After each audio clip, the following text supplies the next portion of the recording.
The air was thick with anticipation, but no one expected what the Duke of Kent was about to announce. Even Camilla was left speechless. Inside Windsor Castle, a tradition 6 centuries old was about to be shaken at its core.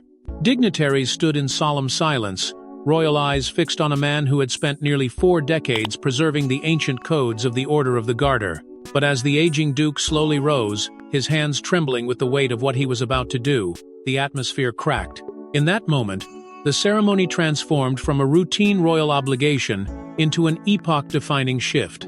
He turned, not to one of the senior male royals, not even to the reigning monarch himself, but to the Princess of Wales, Catherine. A gasp rippled through the chamber, not just from the guests, but from the very foundations of royal tradition.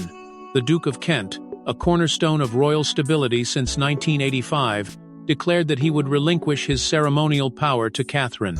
After nearly 40 years as the sovereign knight of the order, he had chosen not a peer, not a veteran royal, but a woman from a younger generation, someone the monarchy had once viewed as an outsider. This moment didn't feel earned through time alone. It was earned through transformation, through a visible, relentless ascension that could no longer be ignored. It was not simply a ceremonial gesture, it was a shift in the gravitational pull within the royal family. Camilla's expression, carefully trained through decades of navigating royal expectations, faltered for a second. There was a pause in her controlled demeanor, a flicker of genuine shock in her eyes. She had walked into that chapel expecting tradition to remain unshaken, yet here it was uprooted by the very institution she had fought so hard to be accepted by. Catherine, poised and unreadable, became the eye of the storm, standing still as centuries of precedents collapsed around her and a new royal narrative began to take shape. This wasn't just a new role, it was a bold redirection of legacy and an endorsement that silently but unmistakably redefined succession and symbolism. And yet, it wasn't Catherine's triumph alone. It was a message crafted and sent, not just by the Duke of Kent, but echoed silently by King Charles, who, watching nearby, gave nothing more than a single, approving nod. For decades, the Order of the Garter had been the domain of the tried and tested, reserved for those who had endured the rigors of monarchy for decades. For a younger woman to rise to such prominence shattered more than expectation. It disturbed the power dynamics that had quietly shaped the institution from within. The shock wasn't just in the selection, it was in what the selection implied. Catherine wasn't being honored. She was being entrusted. That trust shook Camilla more than the ceremony itself. As murmurs filled the room, it became increasingly clear this wasn't about loyalty or lineage anymore. It was about capability, relevance, and the delicate art of navigating change without inviting collapse. The monarchy had blinked, and in that blink, Catherine stepped forward into a legacy that had never been written with her name in mind. But this wasn't just about titles, it was about rewriting centuries of tradition with one calculated move. For decades, the Duke of Kent was the very embodiment of royal tradition until he shattered it with a single decision. His presence had always been one of quiet power, a figure who upheld the very architecture of monarchy without ever needing to raise his voice. As cousin to Queen Elizabeth II and sovereign knight of the Order of the Garter since 1985, his legacy had been carved into the very stone of Windsor. He didn't chase the spotlight. He didn't bend to popularity. He simply served through wars, transitions, scandals, and coronations. To those inside the palace, he was the unshakable constant, a man whose every move was governed by ritual and restraint. And yet, when the time came for him to choose a successor to this ancient role, he didn't look to the familiar old guard. He looked at Catherine. That decision stunned the establishment not just because of who she was, but because of who he had been. The Duke's reverence for tradition was legendary. He was the very symbol of preservation, the iron link between the monarchy's gilded past and its uncertain present. For him to deviate from precedent, to name someone so relatively young and so untraditional in background, was nothing short of seismic. But time, it seemed, had whispered something to the Duke that others hadn't yet heard. The old ways were crumbling, and the monarchy needed someone not merely to honor its legacy, but to carry it somewhere new. Age had taken its toll, his once immovable posture now frail, his steps slower, more careful. He had begun to accept what the rest of the royal family had resisted for far too long. Relevance demanded change. Behind closed doors, those closest to him had seen the signs. The fatigue in his eyes, the deliberation in every move. He had given a lifetime to service, but now that service required sacrifice, the handing over of a mantle not just of ceremony, but of trust. And in Catherine, he saw something few dared to voice aloud. She was not born into royalty, yet she wore it with ease.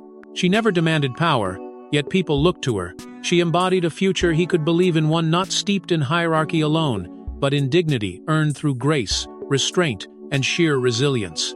It wasn't loyalty to blood that moved him. It was a belief in character. He saw in her a reflection of his own quiet devotion, repackaged for a modern age that demanded empathy as much as it did strength.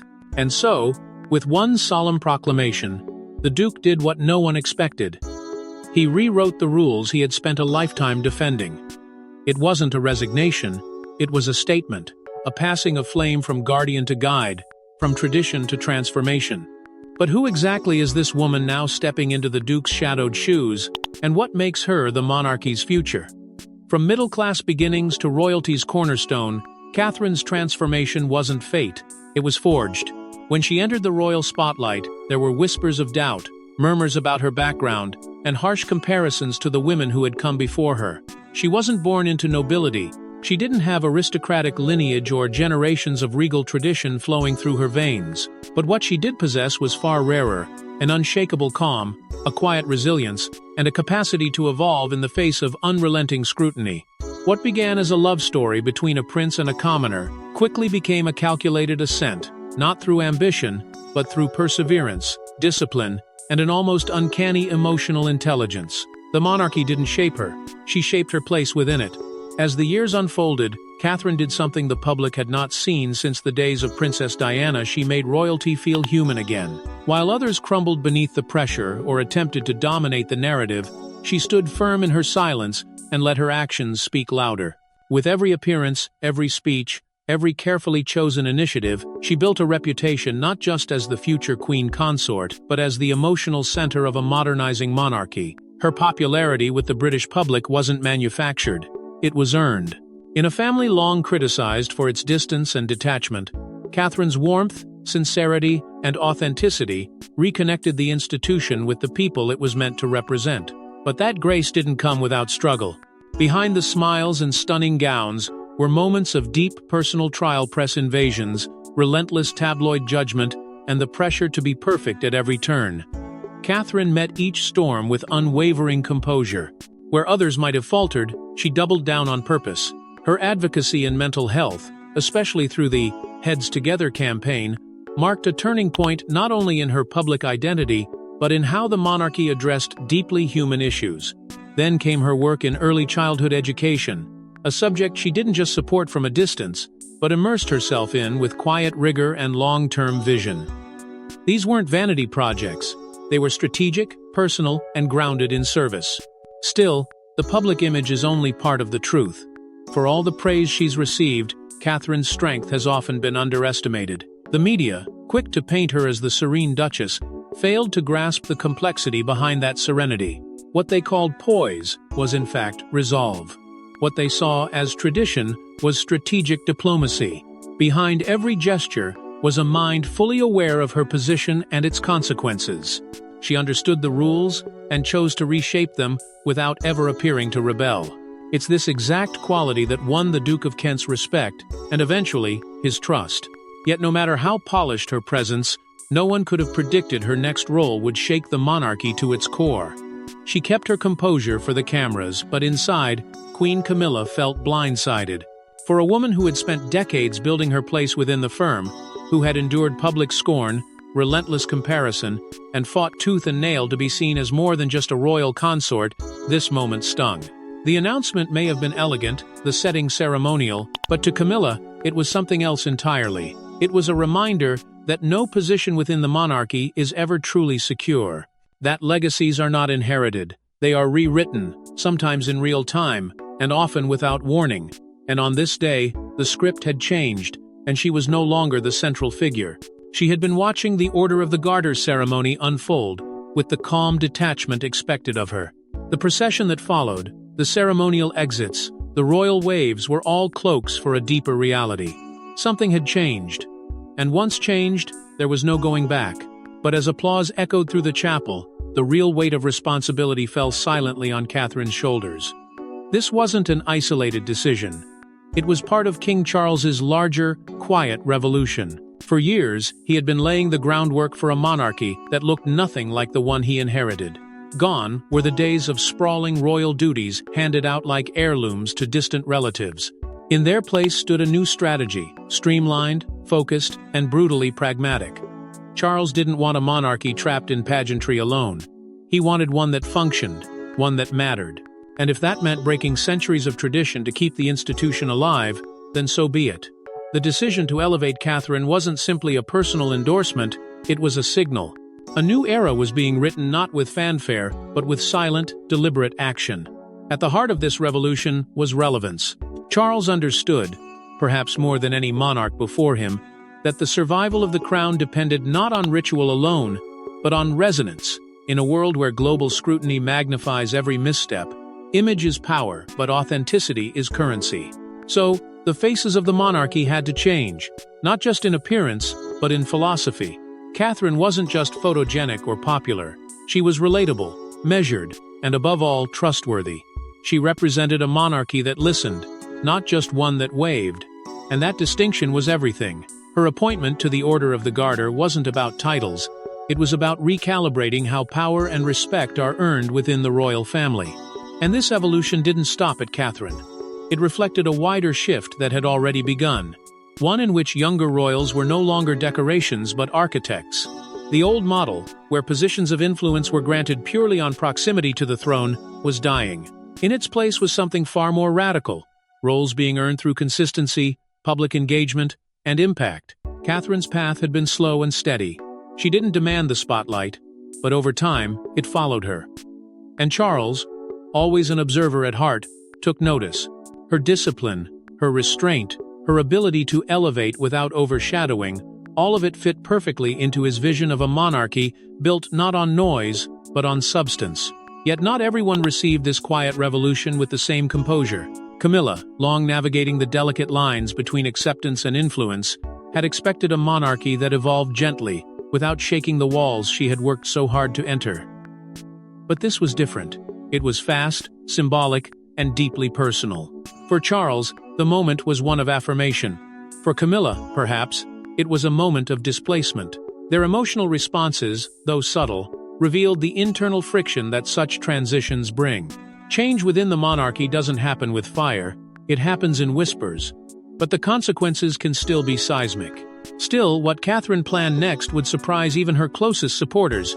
She wasn't just accepting a role, she was rewriting what it meant. Catherine didn't step into the position of sovereign knight of the Order of the Garter to be a figurehead, to preserve tradition by merely replicating it. She stepped in with intent to mold the ancient institution into something that could live, breathe, and resonate in a world far removed from the one in which it was born. Within days of her appointment, whispers began to circulate through palace corridors and strategic briefings. This wasn't going to be a ceremonial seat collecting dust in royal archives. Catherine had a plan, and it didn't look anything like what her predecessors had imagined. At the heart of her vision was access. She knew that in order to protect the legacy of the order, it needed to be understood not just by aristocrats, but by the people. A digital archive, vast in scope and rich in detail, was already underway. It would house centuries of history, stories of knights and honor, the evolution of service itself. For the first time in the Order's long existence, the public would be able to explore its hidden chapters, connect with its mission, and see the faces behind the crests. This wasn't just transparency, it was a reclamation. Catherine understood that history must not only be preserved, it must be shared. But this archive was only the beginning. Her eyes were fixed on something deeper, a generational shift. If the monarchy was to endure, the youth needed to see its value. Catherine began to outline plans for outreach initiatives that would embed the principles of chivalry, service, and honor into schools, communities, and digital platforms. Not as hollow nostalgia, but as real-world guidance in an age increasingly driven by self-interest. It was a call to reawaken purpose, to teach that nobility isn't inherited, it's chosen through action. The Garter would no longer symbolize only elite honor. It would become a bridge between royal ideals and modern civic identity. Behind this strategy stood a select group of advisors, historians, digital curators, educational reformers, all working quietly behind palace walls. They weren't there to protect an image, they were there to shape a future.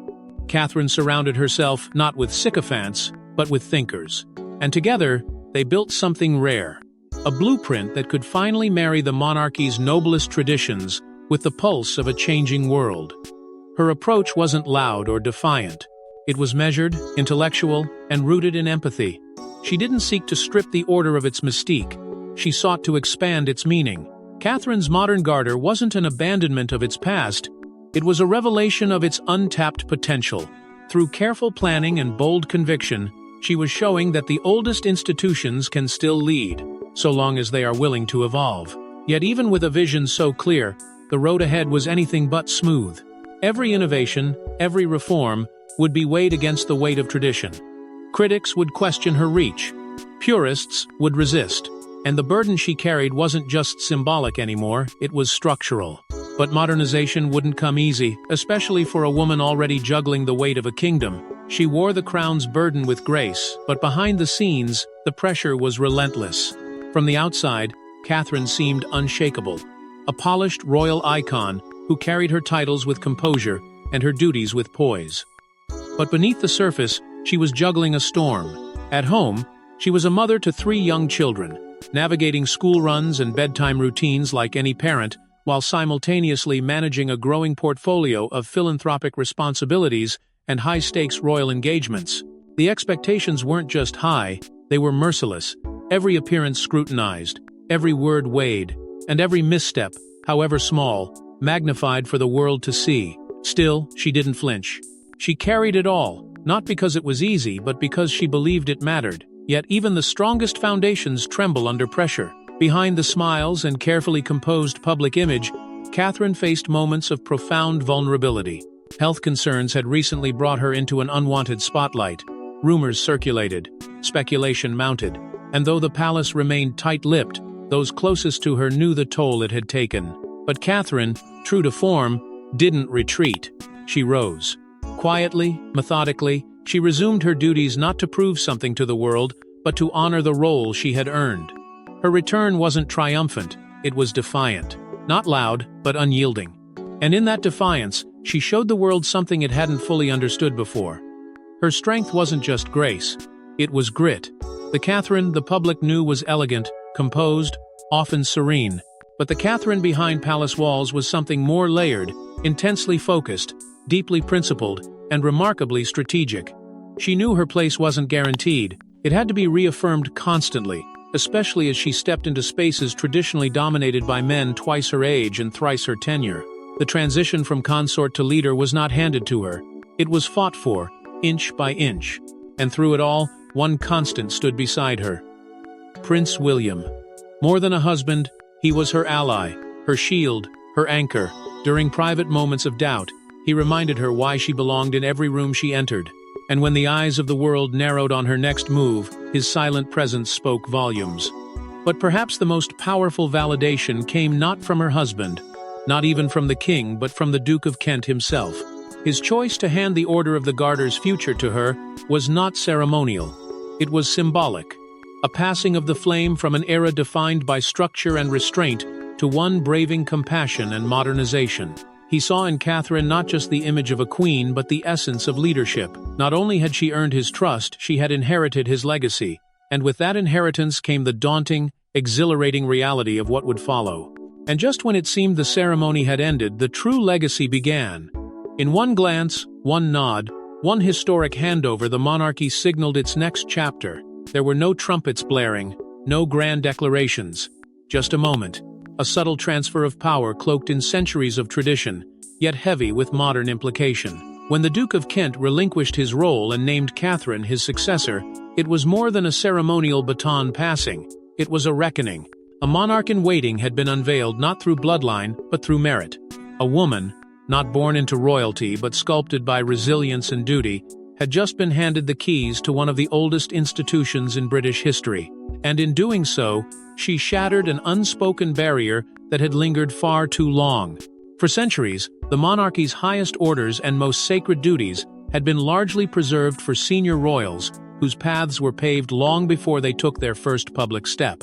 Catherine's ascension wasn't just personal, it was political. It told a new story about who could lead, about what leadership even meant. Her appointment rippled far beyond Windsor. Across the country, and across the Commonwealth, people paused. Some in awe, others in reflection.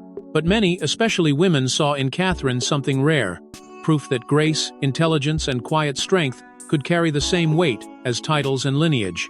The crown, so often guarded by convention, had finally bent toward progression.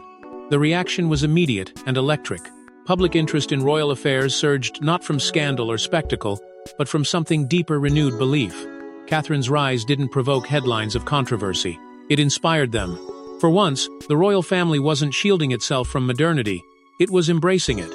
Her appointment sparked discussions about gender, about legacy, about the monarchy's evolving identity.